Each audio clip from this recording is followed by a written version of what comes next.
Good afternoon. It is Barbara, the East Coast Dragon Lady, coming to you with my weekly message. I don't know what your week's been like, but this week has flown by. I think because I was actually taking a 3-day class. I've done 2 days of it, Akashic record reading and dragon medicine with Casca Graham. So I've been deep in the depths of channeling and Akashic records, which has been very enlightening for me.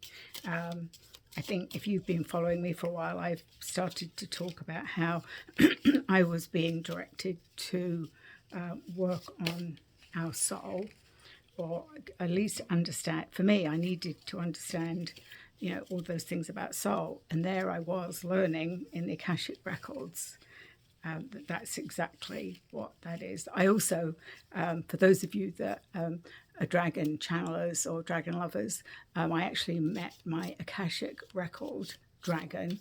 And it was really cool because I was taken to a place to meet my dragon, and it was between two mountains, and there was a lake, and when I stared into the lake, out came this beautiful golden yellow feathered dragon, and I was like, it was interesting that he was huge, really big, very phoenix-like, and then I realised, yes, this morning I was reading a message from who's going to be one of my guests next year about, and she's going to be talking about Phoenix and how they are, and what they are, and how people are connecting to them. And I realised that was what I met, was a phoenix, but a dragon to me. So I understand briefly that phoenixes are, when dragons eventually die, they can choose to become a phoenix. So look out for my guest, I think in January. She's from the UK, and she has been connecting with phoenixes. So I thought I would do a recorded live reading, as that's what I've been doing all week.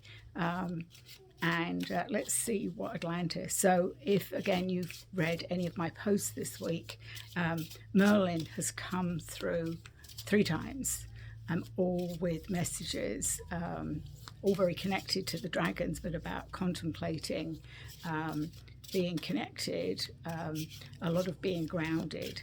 So some really beautiful messages. So let's see what Atlantis has for us today. Let's see what the Atlantis cards, or what Atlantis has to tell us. Oh, unicorns. That's interesting. There I was talking about phoenixes. So this is from the deck Atlantis by Diana Cooper. I love these. They're very sort of pastoral. And this is unicorns. So in the golden age of Atlantis, unicorns helped maintain purity and divine innocence. These 7th dimensional pure white ascended horses radiated light that looked like a spiraling horn from their third eye. They couldn't direct a beam of pure energy into people. They are returning now to help our planet to ascend, as they touch us with dignity, love, beauty, grace, and healing, and reconnect with our soul essence. These are 7th dimensional pure white ascended horses, radiated light that looked like a spiral horn from their third eye. They could direct, I said couldn't, they could direct a beam of pure energy into people. I know I got a nudge, like you didn't say that right. So unicorns, I like that they're ascended horses. So that makes sense with what I just said about dragons, when they ascend, become phoenixes. So purity, this card is purity. If you draw this card, the unicorn wish to connect with you. Find time to be quiet, preferably out in nature. Think about them and allow them to touch you with qualities of dignity, love, beauty, and grace. They may offer you healing or reconnect you to your soul essence. Remain open to a message from them today. Be prepared for unicorn energy to touch you.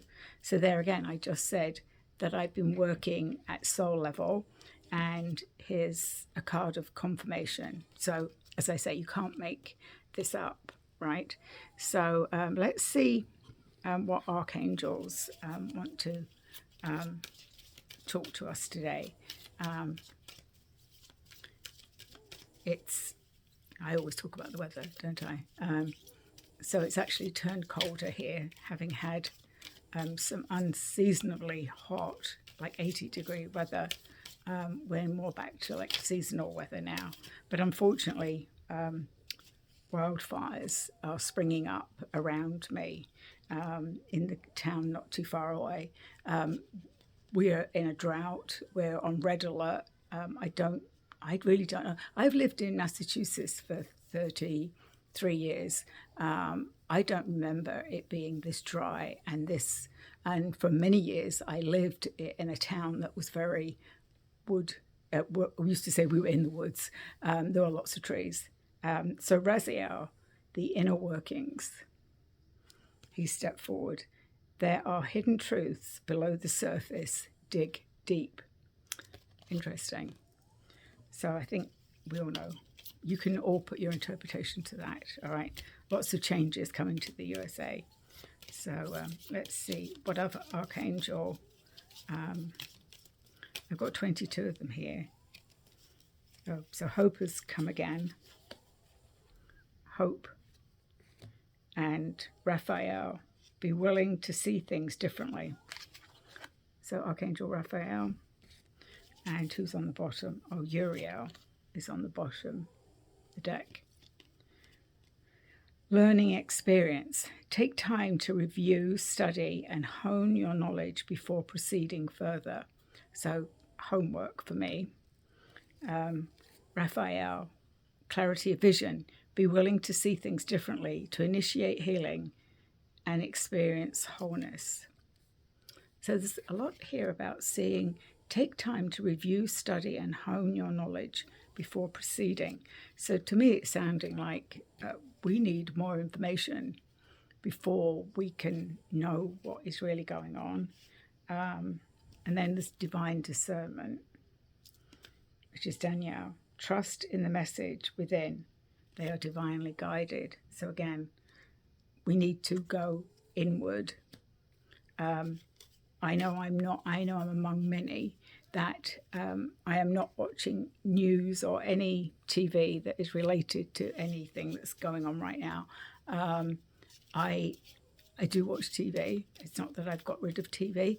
I probably most of this year, I was gradually dropping off, and I just can't, like I've become more sensitive to the solar flares. I just can't. My energy doesn't like what I hear on those things. It really just makes me like, I'll listen for two minutes, if that, and then I've got to turn it off. I've even found some shows recently that if they get too violent, that I'm like, yeah, I can't do that. So clearly, I think when we start that, I've told you before, I've been doing a lot of work on myself for many years. I think now that ascension is happening, a lot of us are just dropping all those things that we don't need. That's certainly the message I've been getting. So Merlin has popped up again. This was last week. He's been 3 times. I've pulled 3 Merlin cards this past week. Merlin, the dragon, wizardry. So I think we need a bit of magic. There is the ancient priestess dragon helping us harnessing mystical powers. So we've got wizardry and mystical powers. So, interesting week. Let's have one more dragon card. Oh, the Peacekeeper. So this card has shown up a lot as well. This is the Son of Dragons, but he is always the Peacekeeper when he steps forward. I don't know about, certainly when I was doing this deck around, this was a Divine Masculine card. It was I related a lot of this to my family of origin. I can't say my brother was the peacekeeper. He was younger than me. But this is the energy of the son of dragons, not just the son of dragons.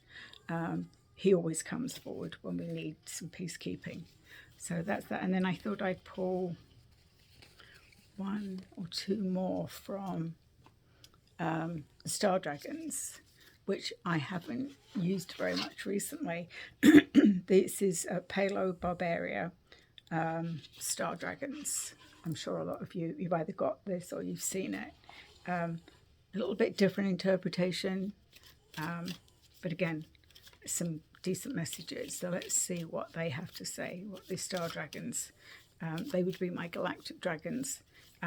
When I went out this morning with the dog, a lot of dragon activity in the sky. Transformation, defining yourself. So here's, they say they're a little bit different, these, how they depict. Oh, look, it's a unicorn. That is a unicorn. See, you can't make this up, can you? Look, that is a unicorn that I've just pulled, which is about transformation, defining yourself. I will look that up in there in a minute. So I always get excited when things start. Let me try one more, and then I'll see what it actually says about that card. So it said, connect with us today, so they clearly have. Vision, contemplating the future. So there you go. A lot of contemplating this week, I think. So I have one more class, and then I think I've got a lot of work to do. I hadn't realised the intricacy to the Akashic Records. I've certainly been there a few times. I've had my Akashic Records read. I was clearly directed to do this particular Akashic Record course with Casca Graham in England. There's actually a few of us from the United States who are in my group. But yeah, it's I will be offering Akashic Record reading once I've mastered some of the things. But a lot of it is channeling and using a pendulum, so that's good. So I was going to look up transformation, which is number 3. So I'm also going to be working on my offerings for next year. I am going to streamline what I do, I think, next year. Now I'm going into my 3rd year of my business. So defining yourself. Oh, yes, the constellation is Mon Cereros, which is the unicorn. So wisdom of the herald. Who are you? Who are you? Who do you choose to be? Take a moment to decide and define who you are and what you would like to be, for neither are set in stone, but continuously grow as you define and refine your presence. The wisdom of the dragon. You are a shapeshifter. You transform. Now they see you. Now they don't. Embrace growth and change. These are the essence of your being. Defy every label and categorization. Let the world see all your colors and shades. Find your rhythm and enhance your frequency. And the Star Dragon invocation. Switch things up and try something new. Be fearless and powerful when embarking on a journey of self-transformation. Time has come to redefine and refine. Be bold. So right on point, all of them. That's what I love about all my decks. The decks I'm using right now are out that I am drawn to use. And, you know, as I say, you can't make this up, right? So, so what else have I got to tell you? Oh, this upcoming week, on Thursday, the 14th, my friend from Florida, Ja, will be my guest on Thursday, 7 p.m. Eastern Standard Time. If you want to join us live, go on to my website, which is eastcoastdragonlady.com, and you can, it will send me a message and I will sign you up for that. And then Friday, Kelly and I are doing our Elder Dragon podcast, and our guest is going to be Dina Fortune, who is a friend of both of us, has been taken several classes with me and with Kelly's classes that she has done on the Temple of Light. So she'll be our guest, and we'll be talking about art. We'll be talking about the full moon. It's the 11 portal tomorrow. I've been so out there, I guess you would say. I've been, in the realms of the Akashic Records, which is, above fifth dimension and above. I haven't really sort of checked into that 11. I have posted a few things from a couple of other people that post about it. It's definitely, that energy pushing us through. We're on our last, where are we? We're on in November. So we've got 4, 5, 6, 7, like 8 weeks, about 8 weeks to the end of the year. It'd be 2025. So that would be another interesting year, I'm sure. Was there anything? Let me see if there's anything that's coming to me. I think I'm going to go over these cards once more that we got. But I think that always fascinates me when I pull something and then I pull another card that speaks to it. I will continue posting on my website once a day. Anything else that comes up, I will post for you if it's of interest. So yeah, I'm looking forward to, so Thursday and Friday this week, I've got things going on in the dragon realms. Jar connects with dolphins and whales and all of that beautiful stuff. As I get more information, so I did, when I'm going back to my Akashic Records now, I've just remembered when the Icelandic dragons appeared to me again with the Akashic Records, and one of them is also working with me in the Akashic Records. So again, interesting that I've connected with them and then they appeared to me. I'm still going through all those different levels. So again, if you have questions, please reach out. You can reach me at eastcoastdragonlady.com, at gmail.com, or my website, which is www.eastcoastdragonlady.com. I hope you all have a good week, and I'll catch you again.